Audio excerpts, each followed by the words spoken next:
Nisha Menon, thank you for your rigorous scientific evaluation of this case. The one thing that I understood as a layman with very limited exposure to forensics is that if it's a case of hanging, typically, and it makes sense logically once I see your illustrations, the marks tend to go up because you've got somebody hanging on a fan, and therefore if there's no one pulling him, then the marks are like V-shaped and the groove lies above the larynx, right? And it tends to go up. Whereas if it's a strangulation, typically it's more horizontal and it tends to go back. So what you're essentially saying is that on the back of all your evaluation over the past 5 days, you seem to be veering around to the conclusion, even though more evidence is required and you don't want to prejudge what the CBI team says, you seem to be coming around to the conclusion that this is a case of suicide by hanging. Is that correct? Hi Rahul, I would rather put it like that. The ligature mark which was found on the neck, the V-shaped mark which diagrammatically have been beautifully illustrated here in terms of the dimensions and the shape, I would like to specifically quote that this is a case of hanging. Homicidal or suicidal, yet to be decided by the investigative agency further, depending upon all the other set of evidences and everything put together. But definitely this ligature mark which have been very descriptively mentioned in the provisional postmortem report indicates towards a hanging, not a strangulation or any throttling, but a hanging only. Okay, so what is it that you saw in your evaluation that makes you feel that this could be a case of homicide, which means even though it's hanging, maybe somebody hung him, or what is it that you saw which seems to suggest in your evaluation that this is indeed a case of suicide? Explain both factors. When we look at the limited piece of evidence which is there right in front of us in terms of few photographs for the body and the postmortem report, we actually definitely cannot conclusively say that it's a homicidal hanging or a suicidal hanging. But yes, the ligature mark and the mentioning of the detailings of the ligature mark, I would again like to put it very straight that this is a case of hanging. So suicidal or homicidal, yet there would be circumstances at both ends which really need to be proved with hell lot of evidences which definitely CBI and the other set of agencies has.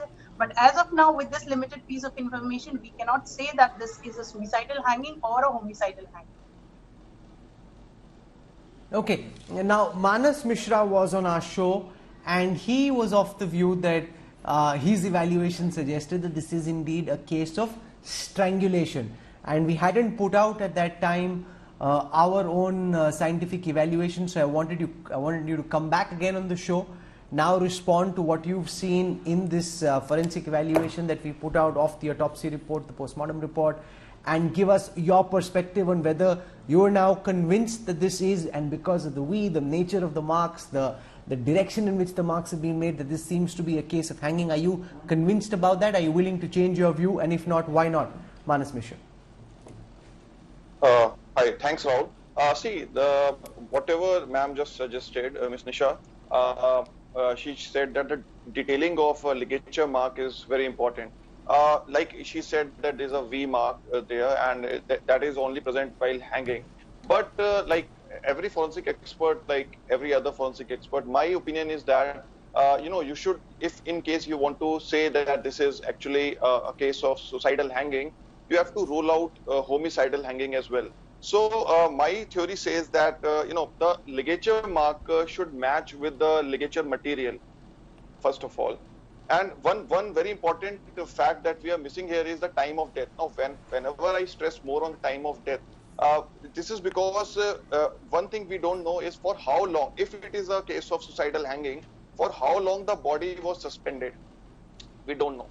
We can say the time of death. No, so I'll come to that. Manas Mishra, on the show yesterday, you explained with your diagrams that you thought this was a case of strangulation. We've now established through forensics why this seems to be a case of hanging. So are you at the outset willing to change your point of view, accept that yes, there is a different perspective which has been put out, which you concede, and if not, why not? Let's just focus on that and we'll come to the time of death, how long he was hanging, etc. in just a moment.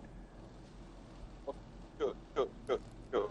I want to stand on that, but whatever I said yesterday, see, the thing is that in page number 3 of the postmortem report, para 1, it says that ligature mark is oblique, as in hanging.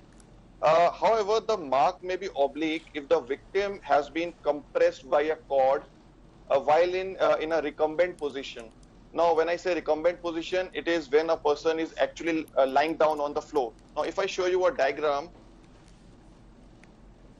you can see this diagram. In this diagram, you can see a person is lying on the floor and the other person is sitting on the person and he is trying to strangulate him. Now, in this case also, you can see that there won't be any strangulation marks at the back of the neck, which is the case in this report as well. One more thing is that one more diagram I have to show, like this I showed yesterday as well.